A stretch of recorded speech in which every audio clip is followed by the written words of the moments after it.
Oke, selamat malam teman-teman foodpreneurs. Oke, welcome to Foodies on Sharing ya teman-teman ya. Kita sambil menunggu para foodpreneurs yang akan join nih di malam hari ini ya. Kita buat ngobrol-ngobrol ya. Teman-teman semua, welcome to Foodies on Sharing ya. Ini adalah program ngobrol-ngobrol santai yang menghadirkan narasumber-narasumber menarik di bidangnya ya, didedikasikan untuk kemajuan foodpreneur di seluruh Indonesia ya.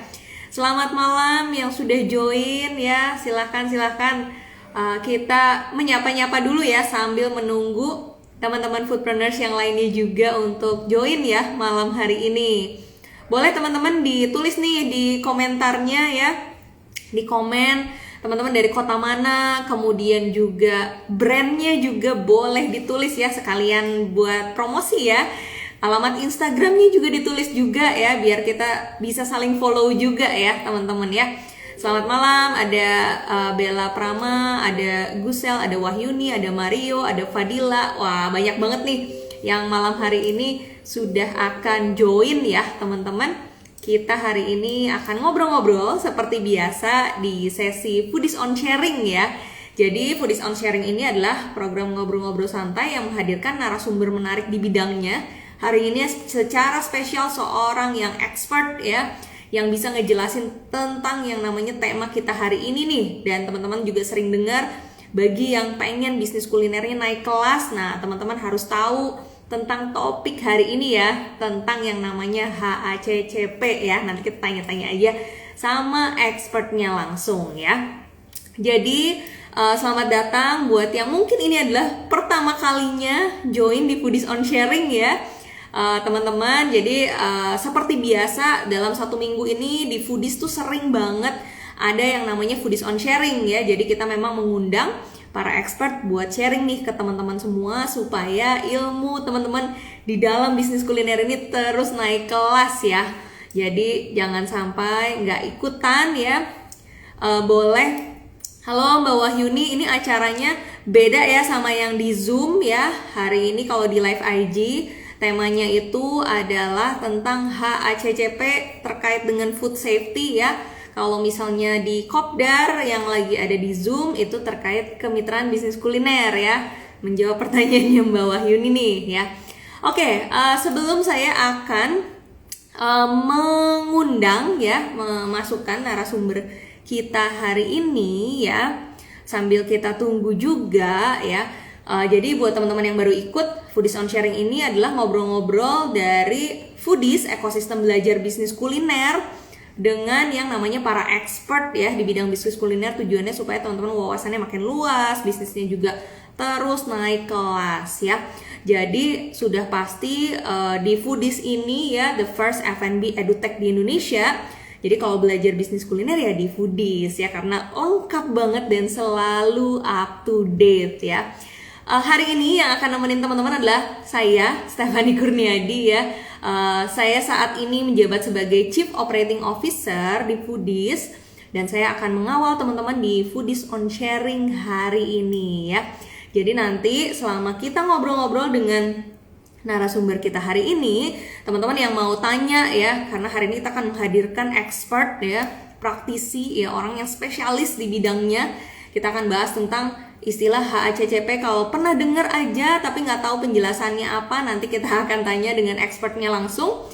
Jadi kalau teman-teman punya pertanyaan, nanti langsung tanyanya di kolom Q&A ya, supaya nanti nggak tertumpuk dengan chatting-chatting yang lainnya ya. Teman-teman boleh infoin juga nih ada dari kota mana ya, jadi kita bisa saling sapa-sapa juga ya, dan saling kenalan dengan teman-teman foodpreneurs yang malam hari ini udah join di Foodies on Sharing ya.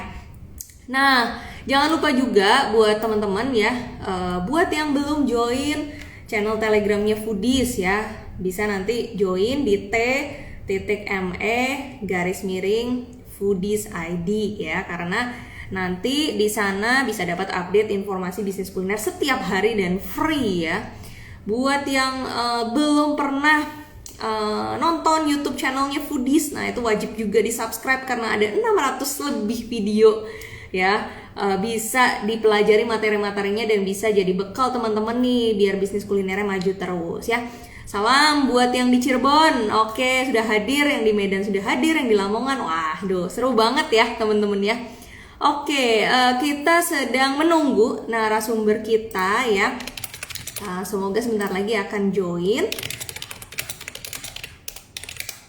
Dan hari ini ya tema kita itu adalah gimana sih caranya urus HACCP di dalam bisnis kuliner ya. Selain kita juga akan mencari tahu bagaimana cara mengurusnya ya.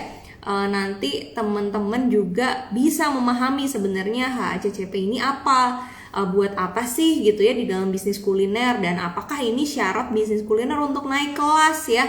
Jadi nanti kita akan tanya langsung dengan expertnya hari ini ya. Jadi teman-teman nih buat yang sudah follow Foodies udah lama ya, tapi belum tahu sebenarnya di Foodies ada program-program apa aja sih ya. Kalau di Foodies pengen semaksimal mungkin ya mendapatkan manfaat, itu jadi member full access ya teman-teman. Karena kan di Foodies banyak banget tuh e-course dan pembelajaran yang berdasarkan topik-topik ya. Kalau jadi member ya, jadi member full access tuh artinya semuanya ya. Sebagian besar lah, hanya 1-2 kelas aja enggak, tapi mostly ya itu teman-teman bisa pelajari, bisa jadi bahan training internal juga ya. Kadang-kadang kan suka nggak sempet buat training internal ya, nggak sempat buat training karyawannya karena nggak punya materinya, kemudian juga bingung cara nyampein juga. Banyak juga teman-teman foodpreneurs yang member full access, jadinya setiap minggu nih misalnya luangkan waktu gitu ya, pagi-pagi di hari Senin, ayo kita nonton e-course-nya Foodies dulu buat nambah ilmu. Nah bisa kumpulin ya teman-temannya juga ya, yang satu tim, biar upgrade-nya juga bareng-bareng. Keren banget NFT. Oke, Mas Ahmad kemarin udah ikutan ya update-nya ya. Oke. Mantap ya, kalau di Foodies memang selalu up to date ya. Ini sepertinya narasumber kita sudah join nih. Tinggal kita tunggu sebentar lagi ya.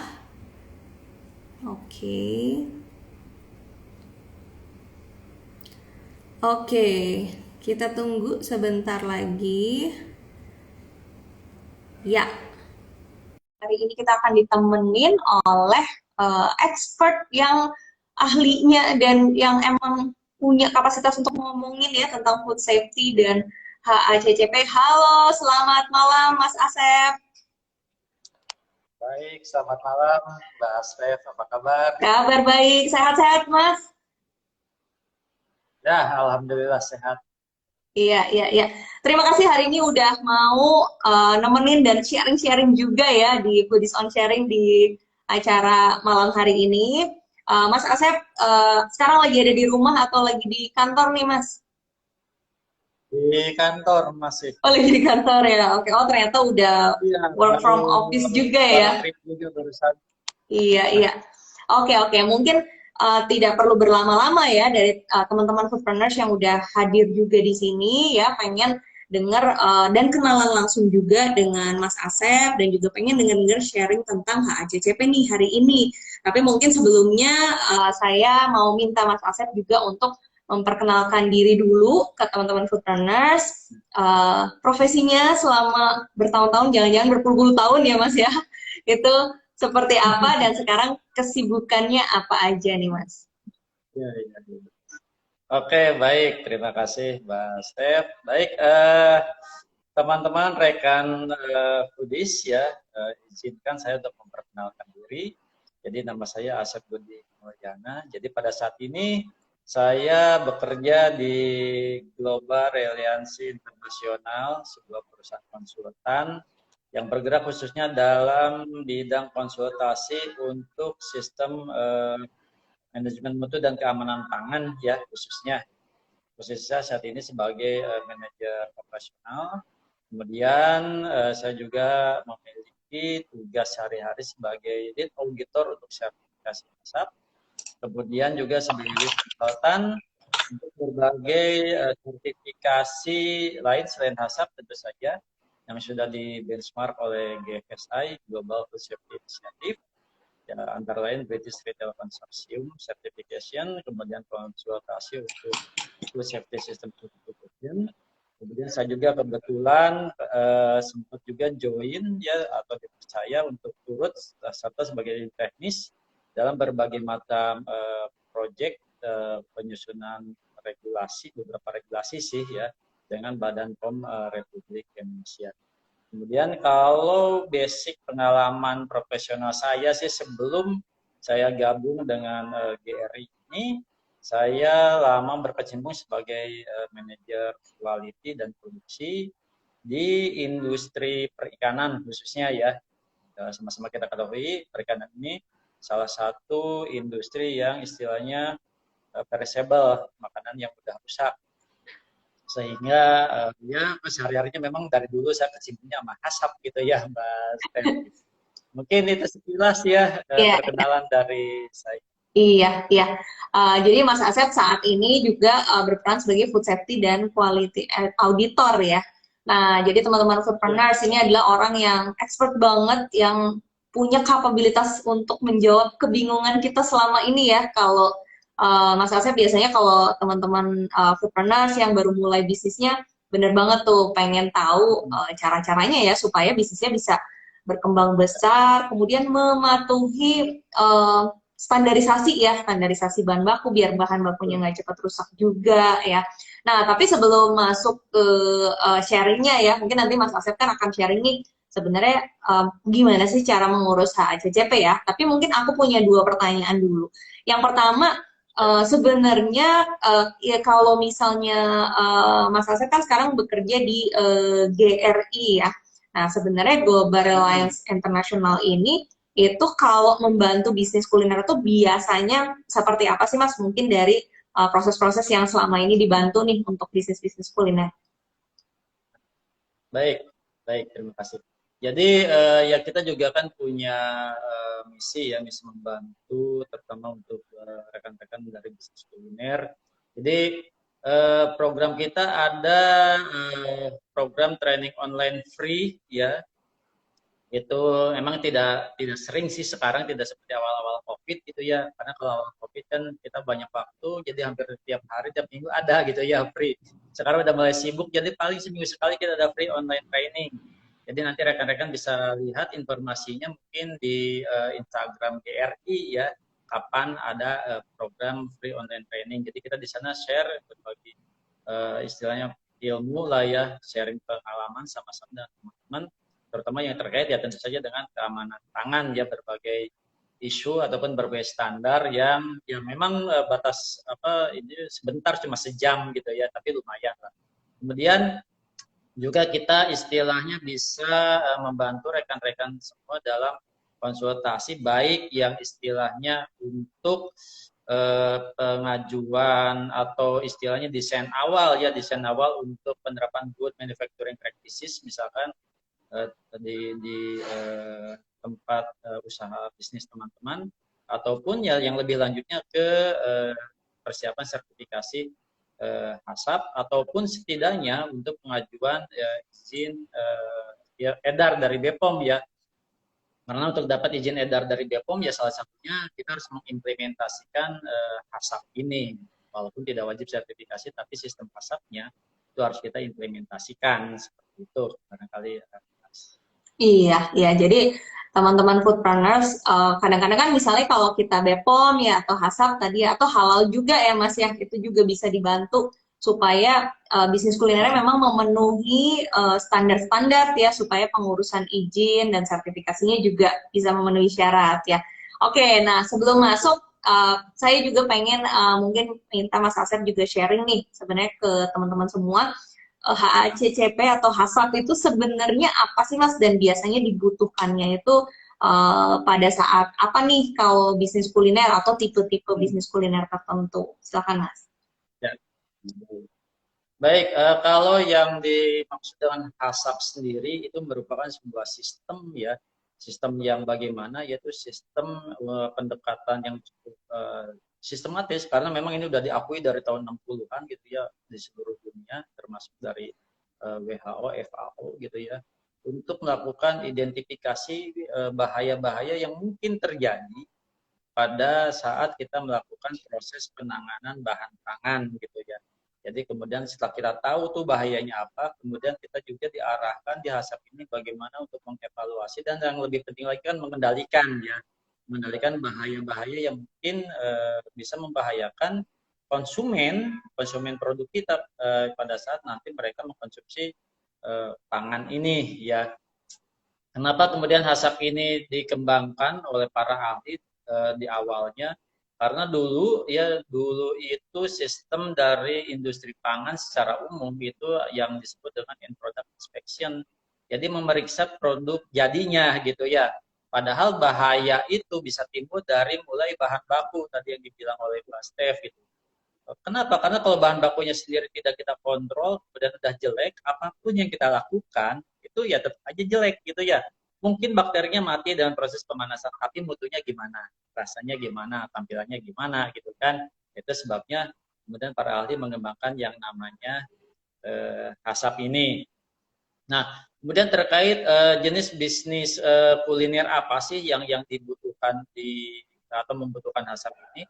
Di Indonesia ini kan kita kenal ada dua sistem atau dua lembaga yang mengeluarkan izin edar. Satu yang kita kenal mungkin dari Dinkes ya, PIRT itu ya. Yang kedua ya izin edar MD BPOM. Nah, yang mana yang memerlukan HACCP itu yang MD BPOM. Nah, kemarin awal bulan kemarin tuh kan BPOM gencar tuh ya yang melakukan pekan apa tuh ya, lupa saya istilah mereka itu karena gara-gara banyak rekan-rekan dari bisnis kuliner yang kena razia Pak Pol gitu kan ya. Nah akhirnya BPOM ngasih edukasi, betul. Jadi kalau tadi menjawab pertanyaan Mbak Steph, bisnis mana dari bisnis kuliner yang memerlukan HACCP yang diwajibkan oleh pemerintah atau regulasi untuk memiliki izin edar BPOM ini MD. Sementara kalau PIRT itu belum sampai ke tahapan HACCP, tetapi kalau saya perhatikan 12 langkah 7 prinsip HACCP-nya tetap dilaksanakan gitu. Tetapi mungkin belum seketat kalau harus sampai ke nomor MD BPOM.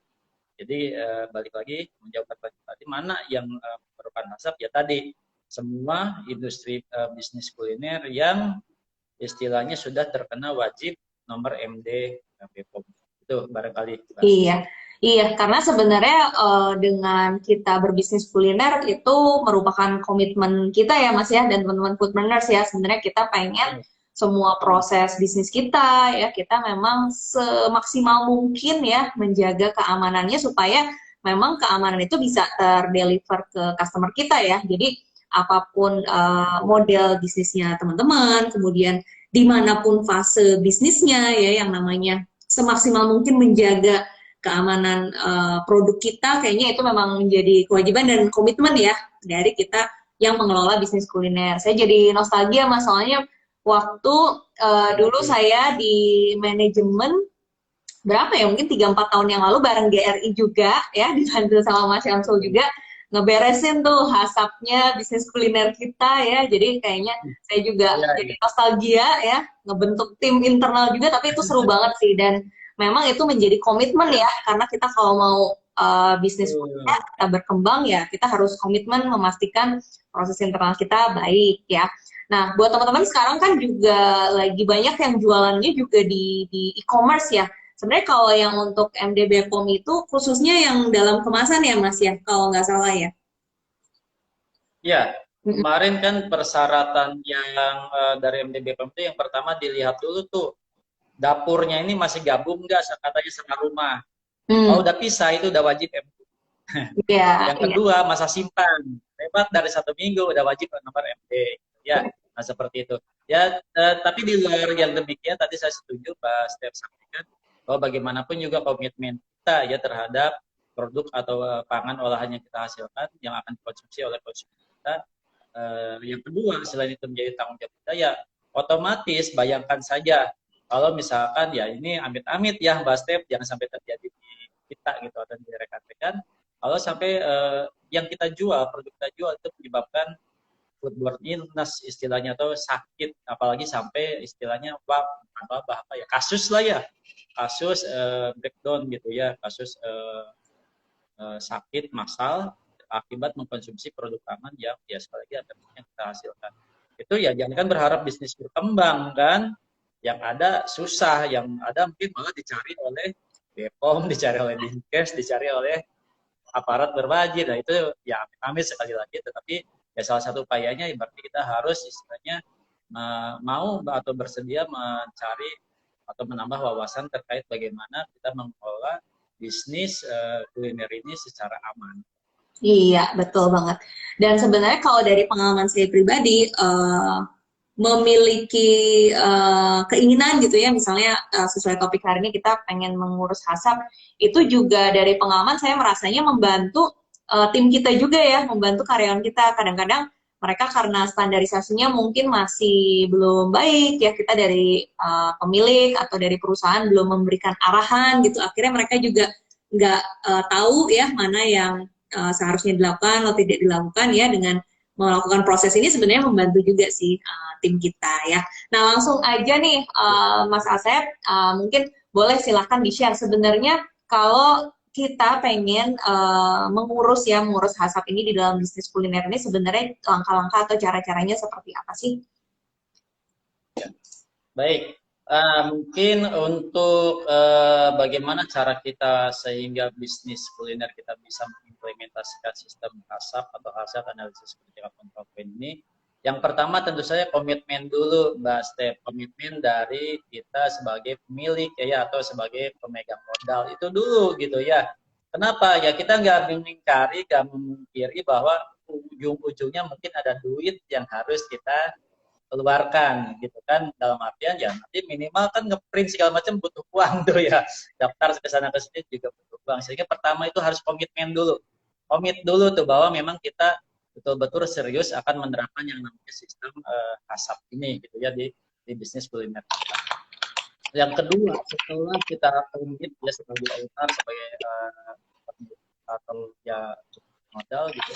Yang kedua tentu saja tadi Mbak Steph, kita harus mau mengembangkan staff kita yang memiliki awareness atau pengetahuan tentang apa sih HACCP gitu kan. Terus bagaimana cara membuat atau produksi pangan olahan yang baik gitu. Nah, dengan cara apa? Ya salah satunya dengan ikut seperti ini gitu ya. Cari informasi mana sih yang ada acara-acara baik ya, seperti yang membahas tentang food safety. Atau lebih jauhnya mungkin bisa mencari juga istilahnya informasi tentang pelatihan-pelatihan. Itu mungkin bisa kita cari ke Dinkes, ke BPOM, karena kadang-kadang mereka punya juga program pengembangan bisnis kuliner, terutama untuk skala kecil menengah ya, UMKM. Mereka kadang-kadang punya pelatihan-pelatihan yang istilahnya free. Hanya kita ya itu harus rajin nyari informasi itu ke kantor pemerintah ya. Nah, kalau misalkan kita sudah memiliki komitmen, sudah memiliki pemahaman, baru kita masuk ke tahapan pertama gitu. Tahapan pertama dari penyusunan HACCP ini, bentuk timnya, bentuk siapa yang atau tunjuk siapa yang bertanggung jawab untuk pengembangan. Kenapa perlu membentuk tim? Ya terus terang aja, namanya di industri atau di dunia kerja kan masing-masing udah punya job desk ya. Nah kadang-kadang kalau nggak ada tim yang khusus ditunjuk untuk bertanggung jawab, itu ntar tunjuk-tunjukkan gitu pas mau update atau apa, enggak bukan tanggung jawab gue lagi sibuk, katanya lo aja deh, oh enggak bisa, gue juga sibuk gitu kan, akhirnya kacau gitu ya. Istilahnya konsep tinggal konsep, apa yang harus dilakukan nggak ada yang mau melakukan gitu. Nah kemudian setelah tim ini terbentuk, karena tim ini tadi udah ikut pelatihan gitu kan, berikutnya maka si tim ini harus melakukan yang namanya ya istilahnya gap analysis lah, lihat antara standar yang diminta HACCP dengan kondisi real yang ada di bisnis kita itu sejauh mana, apa yang kurang itu diperbaiki. Nah baru setelah itu kita nyusun masuk ke konsep dokumentasi dari HACCP. Nah ini udah mulai teknis gitu ya, mulai kita harus bikin istilahnya deskripsi produk. Deskripsi produk itu artinya kita harus mendeskripsikan pangan olahan yang kita buat itu, jadi bahan bakunya apa, bumbunya apa, proses membuatnya bagaimana, siapa nanti konsumen konsumennya gitu. Nah, terus gitu ya sampai nanti kita lakukan inti dari HACCP. Kita harus melakukan yang namanya analisa bahaya gitu. Itu secara sekilas ya, yang mungkin nanti akan kita bahas secara rinci. Sebenarnya ada 12 tahap, hanya kemarin saya bagi mungkin jadi 2 karena mungkin ada satu sesi lagi nanti sama Pak Sam kan ya, satu sesi lagi nanti live IG. Nah, nanti yang serunya itu sama Pak Samnya, Bu. Langkah ke-7 dan langkah sampai 12 itu yang serunya biar mbahnya aja yang jelasin Pak Sam. Jadi saya hari ini mungkin 1 sampai 6 aja. Iya, iya. Iya, teman-teman. Jadi kalau soalnya aku juga jadi ingat tuh Mas Asep, ya dulu kita kick off tuh pembentukan panitia ya. Jadi di internal ditunjuk siapa aja yang nanti akan mengawal ya istilahnya di perusahaan kita juga nih di internal kita untuk pada akhirnya proses-prosesnya kita benerin ya sampai memenuhi standarisasi ya. Nah, kalau teman-teman sebenarnya salah satu kendala ya, saya juga dulu waktu running bisnis kuliner itu memang kendalanya itu yang pertama sih sudah pasti nggak tahu ya langkah-langkahnya. Terus yang kedua itu adalah nggak ada yang bimbing ya. Jadi kalau misalnya di dalam proses contohnya waktu itu kebetulan di perusahaan saya juga yang bantu GRI kan ya. Nah, itu seingat saya juga memang dibimbing ya guideline-guideline-nya ya Mas ya. Iya, iya. Ya. Nah, Mas Asep juga nanti di bulan depan ya bersama tim GRI ya teman-teman Foodrunners itu memang secara khusus menyelenggarakan kelas ya bareng dengan Foodies karena memang dari Foodies juga komitmennya adalah pengen nih teman-teman Foodrunners itu mendapatkan exposure yang luas, kemudian akses juga ya bahwa nggak cuma kita ningkatin penjualan aja ya cari customer yang banyak tapi kita juga perlu ya bertanggung jawab untuk menyajikan makanan dan proses yang baik ya. Jadi Foodies bekerja sama dengan banyak sekali pihak ya para expert termasuk juga dengan GRI ya. Nanti bulan depan itu ada kelas sertifikasi ya. Jadi kelas sertifikasi ini Mas Asep juga mengajar ya di sana ya. Jadi nanti teman-teman harus bisa belajar terutama ya sebenarnya adalah kalau misalnya teman-teman sebagai pebisnis owner pengen ikutan, kemudian pengen mengambil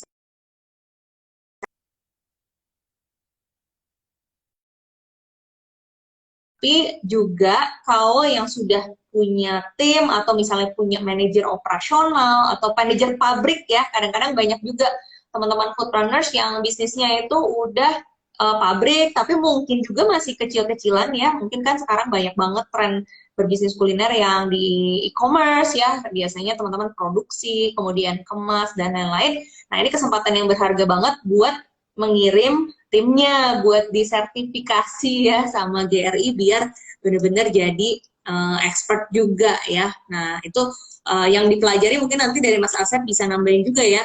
Salah satunya itu misalnya hal-hal untuk mencegah di dapur produksi ya. Biasanya yang bahaya bagi konsumen itu sebenarnya titiknya mana aja. Kemudian contoh-contoh kasus ya, misalnya kalau kayak keracunan massal nih, amit-amit banget ya itu terjadi ya di bisnis kuliner kita. Itu sebenarnya biasanya penyebabnya apa aja ya. Beberapa itulah yang nanti akan teman-teman pelajari ya di kelas certification ya. Jadi beda nih sama kelas-kelas Foodies yang biasanya karena ini adalah kelas yang spesial, ini kelas sertifikasi. Jadi disertifikasi juga oleh expertnya ya dari teman-teman di GRI. Itu nanti tanggal 9 sampai 11 Desember ya. Nanti teman-teman bisa cek juga di web Foodies ada atau teman-teman bisa WA juga ya ke 0813 1214 7974 atau di linknya bit.ly kelas strip HACCP ya. Nanti teman-teman bisa lihat buat yang pengen ikutan, pengen mensertifikasi diri sendiri ataupun pengen mengirim tim atau karyawannya ya untuk punya sertifikasi biar memang bisnisnya punya expertise ya untuk ngejaga prosesnya dengan baik gitu. Nah, mungkin apalagi nih Mas langkah-langkahnya pada saat penyusunan HACCP ini? Berikutnya apa aja Mas? Ya. Tadi sekilas kan sudah sampai ke penunjukan tim ya. Nah, Ya, berikutnya kemudian si tim itu tadi saya sekilas sudah sampaikan itu harus membuat deskripsi produk gitu ya. Deskripsi produk itu ya setidaknya menjelaskan apa sih produk yang kita hasilkan itu, bahan bakunya apa.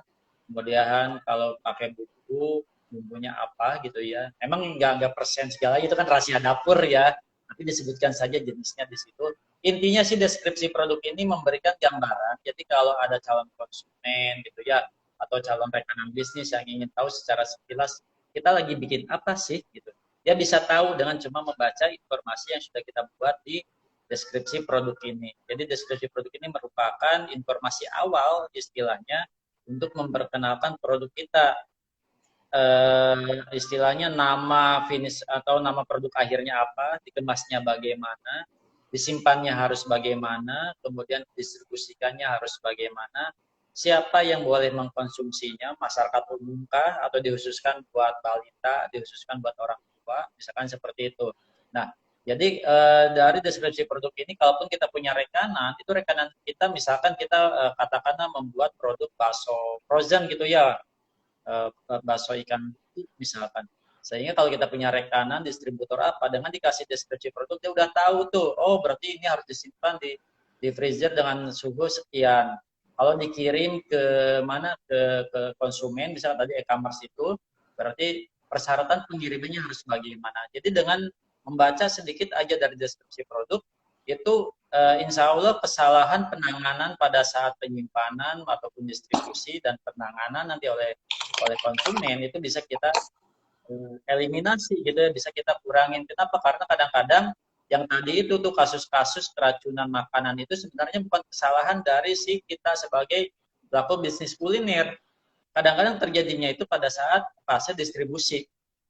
Harusnya disimpan beku, ini ya dibawa gitu aja gitu ya, mungkin kena iya. panas segala macam. Harusnya nanti begitu datang langsung dimasak, dibiarin aja sampai dari pagi sampai sore. Begitu kasus keracunan dibilang yang salah siapa? Yang punya bisnis gitu ya, yang punya barang. Padahal yang punya barang mah udah bener kerjanya. Yang ngirim sama yang nanganin malah kadang-kadang konsumen. Nah, dengan ada deskripsi produk yang kita buat itu, mudah-mudahan bisa dipahami gitu ya oleh si katakanlah rekanan kerja kita gitu. Nah, kemudian selanjutnya di deskripsi produk ini juga kita harus tunjuk tuh, atau harus kita tetapkan sekali lagi, tadi udah saya contohkan, siapa kira-kira yang bisa mengkonsumsi produk kita ini. Apakah masyarakat umum gitu ya, atau ada pengecualian. Memang saya kesimpulan ini di Indonesia belum terlalu apa ya, belum terlalu seperti di luar negeri. Kalau di luar negeri itu sebanyak yang saya tahu, kan banyak yang alergi ya, alergi ikan, alergi susu, alergi segala macam. Di Indonesia kan jarang yang alergi ya Mas Trip ya, pokoknya semua masuk gitu ya kalau di kita.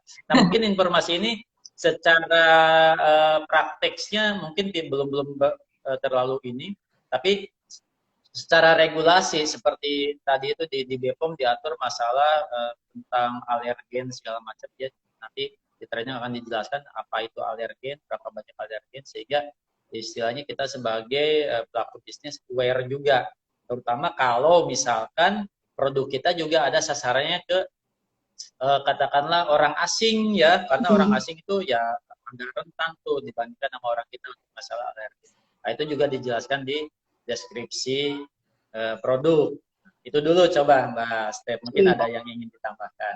Ikan tongkol ya Mas ya, kalau nggak salah ya. Kalau orang Indonesia tuh ikan tongkol kemakan Nah, semua ya, tapi ternyata orang-orang dari luar banyak yang ikan tongkol tuh kategorinya harus ya, dikasih tahu ya kalau ini warning gitu ya, ya, dikasih tahu kalau ternyata betul. mengandung makanan itu gitu. Ya, ya, ya. Jadi kalau orang luar itu ikan, udang, cumi gitu ya. Jadi istilahnya cumi, gurita itu lain tuh.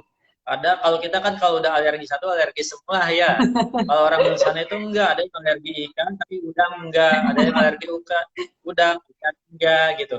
Jadi kalau kita bikin bakso udang, kita harus benar-benar tuliskan kalau buat orang asing bahwa ini adalah bakso udang. Ya alhamdulillah sih orang kita mah kuat-kuat, Mbak. Pemakan segala ya. Makanya bisnis kuliner Iya, potensinya besar gitu ya. Nah, Mas mau tanya tadi betul di Indonesia. terkait Ya silakan silakan. tim ya. Nah, sebenarnya mungkin buat teman-teman foodpreneurs juga biar lebih kebayang sebenarnya kalau tim yang dibentuk nih misalnya untuk menjadi tim internal ya, tim suksesnya lah ya untuk HACCP ini harus punya skill khusus nggak sih Mas? Atau harus perwakilan Ya, di divisi-divisi tertentu? ya baik. Ya. Nah, jadi kalau untuk bikin tim ini yang pasti itu kan namanya tim lebih dari satu orang ya, Ya, minimal dua, namanya tim gitu. Jadi kenapa harus lebih dari satu? Karena kadang-kadang dalam menyusun hasap ini ya repot, namanya orang kerja jadi butuh saling membantu, minimal dua orang gitu ya tim. Nah kemudian yang tadi ditanyakan Mbak Steph gitu, perlu skill khusus nggak? Ya tentu saja perlu ya, terutama yang hubungannya dengan pengetahuan tentang bagaimana menangani lingkungan proses, peralatan proses, karyawan di lingkungan kerja gitu ya, yang baik sesuai dengan aturan yang ditetapkan oleh dalam hal ini tentu saja BPOM kalau di Indonesia ya. Jadi harus paham tuh si tim hasap ini persyaratan bangunannya, lantainya, dindingnya, langit-langitnya bagaimana sih? Nah, kemudian peralatan yang boleh dan tidak boleh digunakan yang bagaimana sih gitu kan. Kemudian juga si karyawannya, bukan berarti harus ganteng, harus apa, enggak ya, tapi misalkan kebersihannya, terus istilahnya persyaratan seperti katakanlah kalau ekstrimnya itu kukunya bagaimana sih, boleh nggak kukunya panjang gitu kan, boleh nggak pakai perhiasan kalau orang yang apa handling produk itu. Nah, pengetahuan dasar seperti itu harus diketahui. Nah, kemudian yang lanjutannya tentu saja pengetahuan mengenai si hasap ini sendiri terkait dengan jenis-jenis bahaya yang mungkin akan timbul atau ada pada produk yang kebetulan sedang ditangani gitu ya. Jadi kalau kita bikin katakanlah rendang dengan kita bikin katakanlah apa ya, goreng apa ya, peyek gitu ya, ya mungkin bahayanya lain gitu ya, antara rendang, bakso atau sama produk lain mungkin bahayanya lain-lain. Nah itu harus diketahui oleh tim asap. Kemudian setelah tim asap mengetahui basic pengetahuan tentang bahaya, dia juga bisa mengetahui basic pengetahuan tentang bagaimana yang tadi itu melakukan evaluasi analisa bahaya tersebut di sepanjang rantai proses dari mulai penerimaan sampai pengiriman.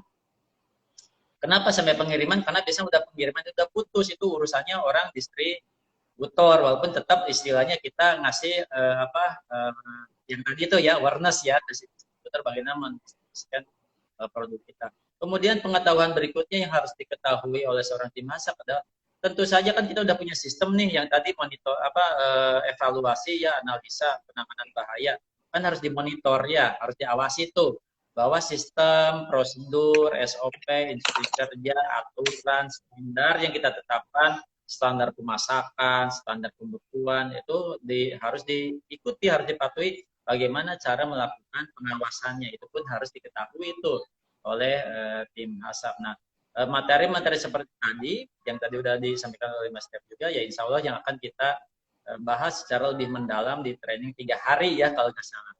3 hari udah cukup gitu ya.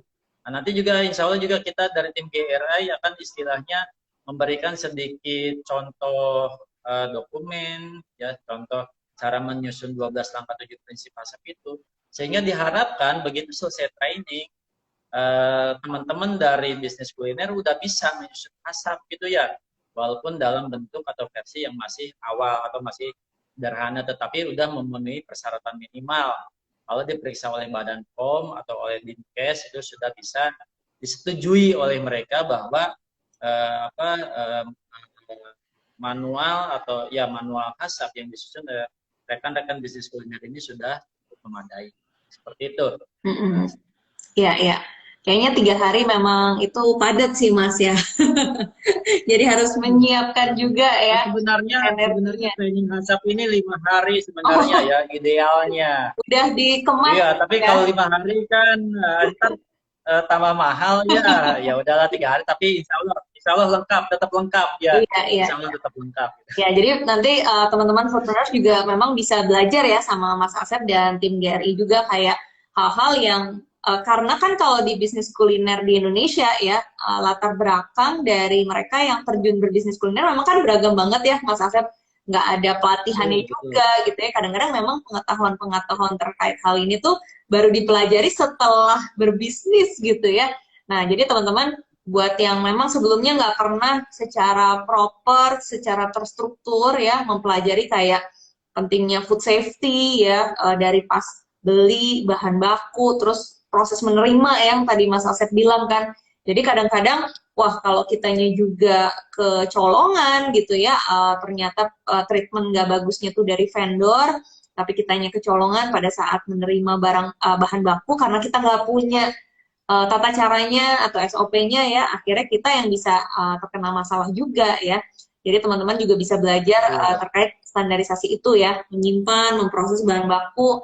Tadi yang Mas Asep bilang misalnya tahu layout ya dan peralatan yang memiliki standar food safety itu seperti apa. Ternyata apa stainless juga ada macam-macamnya ya, nggak semuanya food safety ya. Nah itu sebenarnya adalah basic-basic ilmu ya yang memang kita perlu tahu sebagai pebisnis kuliner ya, menjadi tanggung jawab kita nih karena kita jualnya makanan, tentunya kita juga pengetahuan dan awareness terkait food safety ini menjadi hal yang sangat penting sekali ya. Buat teman-teman foodrunners yang mau ambil sertifikasinya ya, jadi di bulan depan itu akan ada kelas yang disampaikan oleh teman-teman dari GRI ya yang memang sudah sangat lama sekali ya 4 atau 5 tahun yang lalu juga bisnis saya, perusahaan saya juga dibimbing sama GRI untuk mendapatkan perizinan-perizinannya ya. Nanti tanggal 9 sampai 11 Desember online, jadi teman-teman yang nggak bisa keluar kota, belum bisa keluar kota juga tetap bisa ikutan ya di certification class ini bersama dengan teman-teman dari GRI ya, khususnya terkait implementasi HACCP ya. Jadi HACCP ini ternyata singkatannya adalah Hazard Analysis and Critical Control Point. Bener ya Mas Asep ya? Ya, bukan Betul. karena hafal, tapi saya baca ya barusan. Jadi ada yang nyebutnya HACCP ya, ada yang nyebutnya HACCP juga ya, teman-teman bisnis kuliner juga kadang-kadang Baik, sering ya. sebut itu juga. Terutama buat teman-teman foodpreneurs yang memang lagi ada urgency nih, karena bisnisnya pengen di e-commerce juga makin lama makin besar ya. Nah itu harus aware bahwa ternyata banyak izin-izin yang juga harus kita urus. Salah satunya adalah persyaratannya memiliki suatu sistem HACCP yang bisa dipertanggungjawabkan ya di dalam internal bisnis proses kita ya. Jadi nanti teman-teman bisa daftar. Cara daftarnya nanti teman-teman bisa kontak WA Foodies aja seperti biasa di 0813 1214 7974 atau kalau mau cek ke informasi lengkap ya tentang kelas ini juga teman-teman bisa cek di bit.ly kelas garis strip ya HACCP ya. Saya bantu untuk posting juga di chatnya ya supaya nanti bisa teman-teman lihat juga lebih detail materinya apa ya, kemudian para expert dari GRI nanti yang akan bantu teman-teman untuk sehingga memiliki knowledge yang mendalam juga bisa dilihat di sana ya.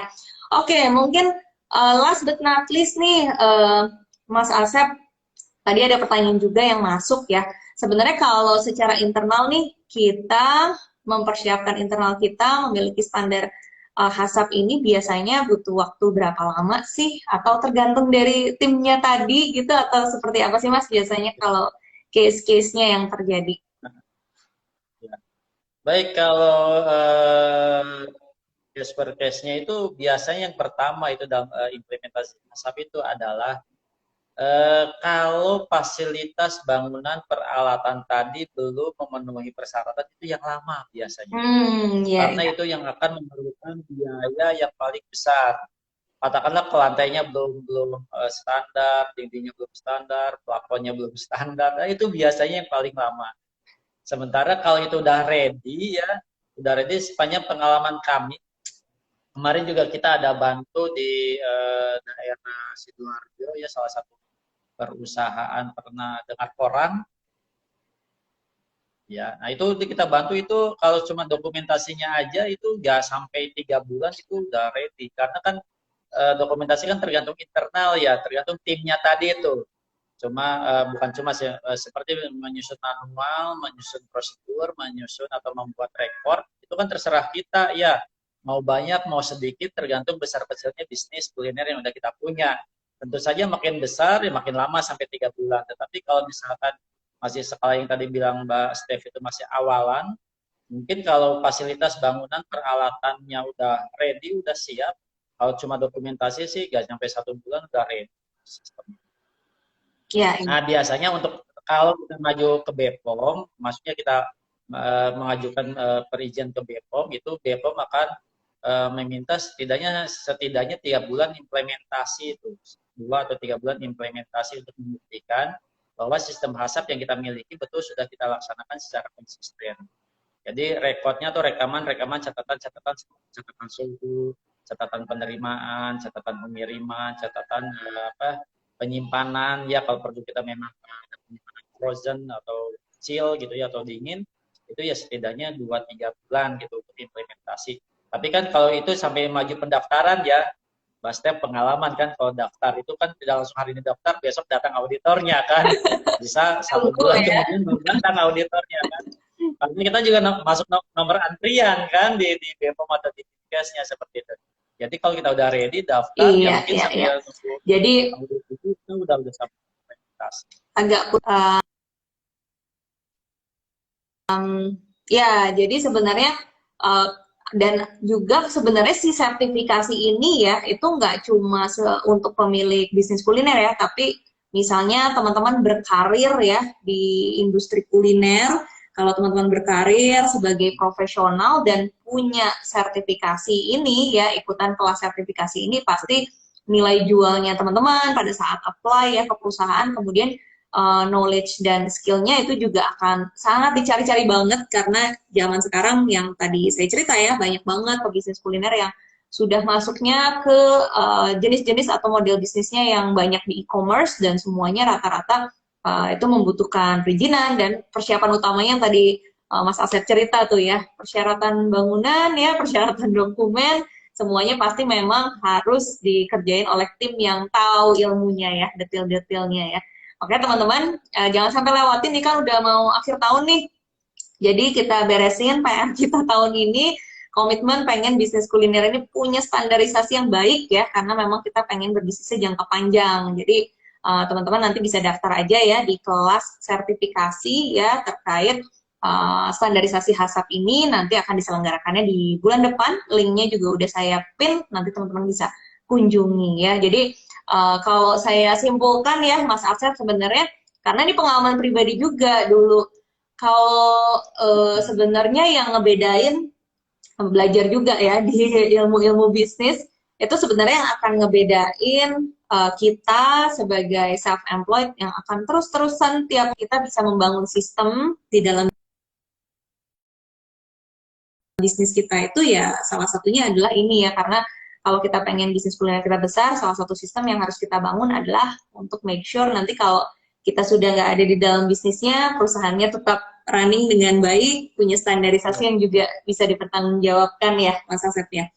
Oke, mungkin sebelum menutup acara, aku juga pengen minta mungkin pesan-pesan nih dari Mas Asep juga, mungkin ajakan juga buat teman-teman foodpreneurs ya, yang mungkin dari pengalamannya, dari teman-teman yang sudah mengikuti pembelajaran bersama GRI mungkin bisa di-share juga Mas Asep untuk menutup ya sesi kita malam ini.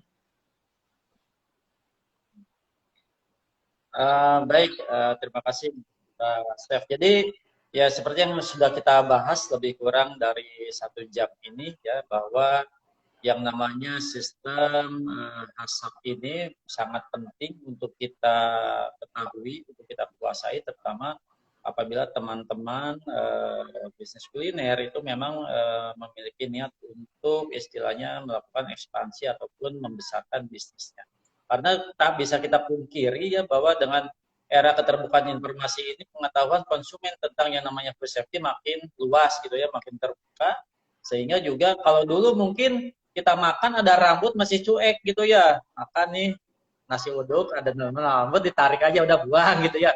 Tapi mungkin nanti udah gak mau lagi tuh konsumen seperti itu. Nah, untuk mencegah hal seperti itu kan berarti kita harus yang tadi itu menambah pengetahuan ya. Itu kalau kita sebagai pelaku bisnis kuliner. Kemudian ya sebagai praktisi juga tadi disampaikan Mas Steve betul tuh. Jadi kalau kita ngelamar sekarang ke industri pangan, yang pertama ditanya biasanya itu punya HACCP enggak, sertifikat HACCP enggak. Karena ya namanya bos kan gak mau pusing ya, Mbak Steph ya. Yang penting kamu terima udah punya HACCP, kembangin bisnis saya kan begitu ya. Nah, jadi Iya. ya itu. Jadi pentingnya istilah kita memiliki pengetahuan terkait dengan sistem HACCP ini. Karena sistem HACCP ini kalau istilah Pak Samsul sistem yang insya Allah nggak akan ada matinya.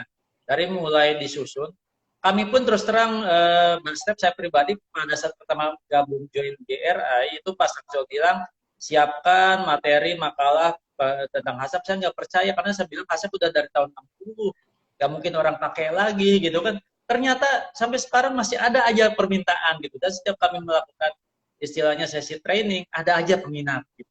Yang artinya ya, berarti HACCP-nya akan terus berkembang, sehingga kalau kita pelajari, ya insya Allah manfaatnya akan ada ya baik bagi kita pribadi ataupun perusahaan atau bisnis kuliner yang sedang kita. Itu saja barangkali Mbak. Terima kasih. Iya, oke. Terima kasih banyak Mas Asep untuk sharing-sharingnya hari ini ya. Jadi nanti mungkin teman-teman foodpreneurs juga akan ketemu dengan Mas Asep lagi ya, yang pada mendaftar nih di kelas sertifikasi ya terkait standarisasi HACCP di bulan depan ya. Jadi nanti ketemu dengan Mas Asep dan akan diajarinnya detail banget ya. Jadi bisa dibawa pulang untuk dieksekusi di bisnis masing-masing ya. Saya mengucapkan terima kasih ya Mas Asep malam ini sudah meluangkan waktunya untuk berbagi juga sama teman-teman foodpreneurs di sini. Semoga ilmu dan sharing yang udah dibagikan juga bermanfaat buat teman-teman foodpreneurs dan Mas Asep sendiri juga ya. Oke, mungkin itu aja Mas Asep, sampai ketemu di sesi live IG ataupun sesi Foodies on Sharing berikutnya. Buat teman-teman semua juga jangan lupa untuk stay tune juga ya di Foodies, banyak banget update-update bisnis kulinernya. Dan juga jangan lupa pelajari lebih banyak untuk ilmu-ilmu bisnis kulinernya di YouTube Foodies, dan jangan lupa untuk di-subscribe juga. Oke, teman-teman foodrunners dan Mas Asep juga, saya ucapkan selamat malam. Semoga sehat untuk kita semua dan maju terus kuliner Indonesia. Selamat malam, sampai ketemu.